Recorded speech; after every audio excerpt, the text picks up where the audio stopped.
আমার প্রেম সারা জীবনই চলে। প্রেম ছাড়া কি মানুষ বেঁচে থাকে? আমরা দাওয়াত পেয়েছি বাট ওভাবে ইনভাইট দেওয়া হয়নি, আমাদের শুধু কার্ডের ছবি তুলে পাঠিয়েছে। সো কেন আমরা যাব? আমি ইনভাইট পেয়েছি বাট আমাদের পারফর্ম করতে দেওয়া হয় না, যারা মেইন স্ট্রিমের আর্টিস্ট। সো এটা আসলে বিগত সরকারের আমলেও হয়ে আসছে, এখনও হয়েছে, ভবিষ্যতেও হবে। শাকিব খানের একটা ছবি রিলিজ হয়েছে, নট অনেক সিনেমা। অনেক সিনেমা রিলিজ হয়েছে, দেখা হয়নি, সময় পাইনি, খুব বিজি ছিলাম। আমি ঈদের দিন থেকে একটু সিক ছিলাম, দ্যাটস ওয়াই কিছু দেখা হয়নি, বাট যাব। এটাই একটু আগে বললাম যে আমরা আসলে চলচ্চিত্রের মানুষ, শাকিব খানই যেখানে ইনভাইট পায় না। সো আমি ইনভাইট পেয়েছি বাট আমাদের পারফর্ম করতে দেওয়া হয় না, যারা মেইন স্ট্রিমের আর্টিস্ট। সো এটা আসলে বিগত সরকারের আমলেও হয়ে আসছে, এখনও হয়েছে, ভবিষ্যতেও হবে। So nothing to say. Syndicate এটা আসলে।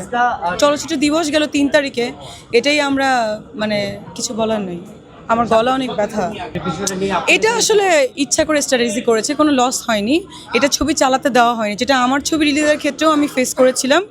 সিন্ডিকেটের কারণে ছবি চালানো যায় না।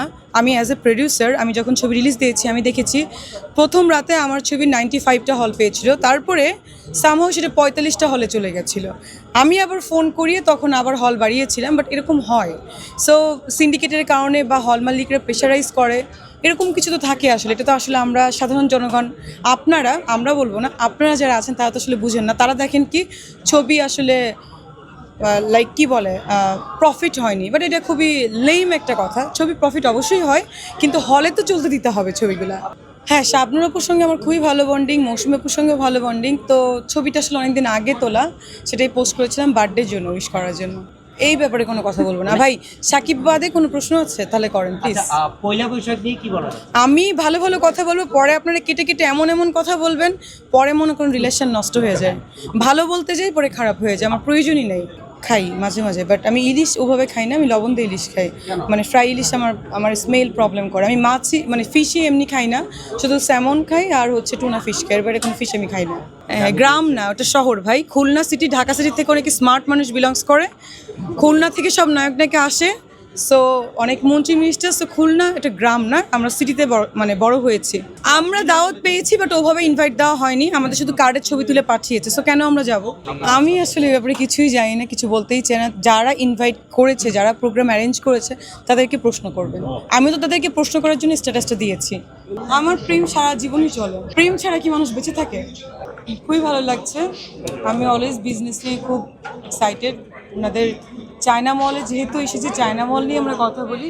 সো চায়না মলের এত সুন্দর সুন্দর প্রোডাক্ট, রিপন ভাই এবং আদিল এত ভালো ভালো প্রোডাক্ট চুজ করে, সিলেকশন করে।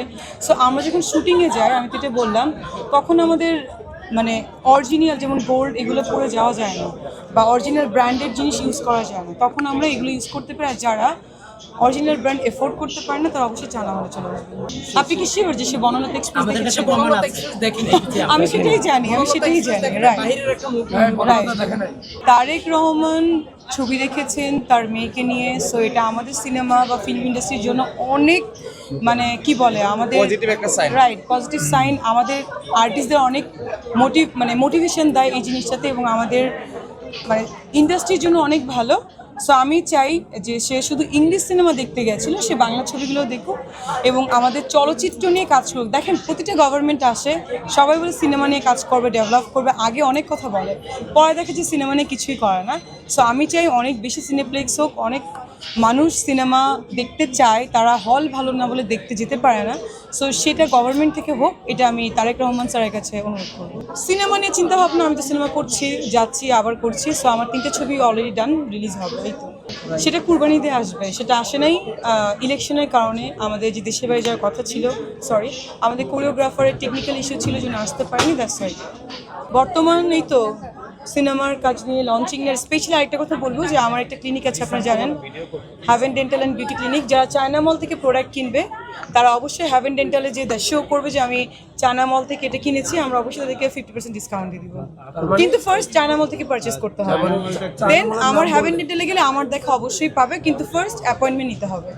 চায়না মলের নাম বলে আপনি 50% ডিসকাউন্ট দিবেন? অফকোর্স, কারণ আমি এখানে আজকে চিফ গেস্ট এবং এখানে ব্র্যান্ড অ্যাম্বাসেডর হয়েছে। সো আমার মনে হয় যে এটাও আমার ব্র্যান্ড। আমাদের ব্র্যান্ড অ্যাম্বাসেডর কিন্তু বাড়ির সহকাপ, আর উনি হচ্ছে চিফ গেস্ট। সো আমাদের যে চায়না মল, এটা বলতে পারেন যে এটা আমারই ওন কাইন্ডস অফ, আমি যেহেতু এসেছি আমার এটা প্রমোশন করা উচিত। আর একটু আমি অ্যাড করি, এটার কিন্তু পুরো পরিকল্পনা মিষ্টিরই, ওই মূলত আসলে মানে পুরো পরিকল্পনাটা আমাকে দেয় যে আদিল তুমি এইভাবে এইভাবে করো, অনেক বেশি ভালো হবে। তো এইভাবে করা, তারপরে দেখলাম কিছু নিউজও হয়ে গেছে এগুলো নিয়ে। আমি আসলে খুব অবাক যে আসলে নিউজ হওয়ার কথা না। এই আর কি এটাই তো ব্যাপার। ভালো হলো না? এটা ভালো। না না, আমি একটা জিনিস বলি, সেটা হচ্ছে যে আদিল বলছিল যে আমার জন্য এটা হয়েছে। সো আমি শুধুমাত্র যেটাতে আমি সংযুক্ত থাকি, আমি চাই সবাইকে হেল্প করতে। সো আর ও তো আমার অনেক ক্লোজ, রিপন ভাই আমার অনেক ক্লোজ। সো আমি চেয়েছি যে এই ব্র্যান্ডটা আরো সুন্দরভাবে দাঁড়াক। আমি চেয়েছি যে 65টা ব্রাঞ্চ হোক, প্রতিটা ব্রাঞ্চের লঞ্চিং আমি যাবো। 65টা ব্রাঞ্চ কি আমাদের ইনশাল্লাহ হবে? Yeah, of course.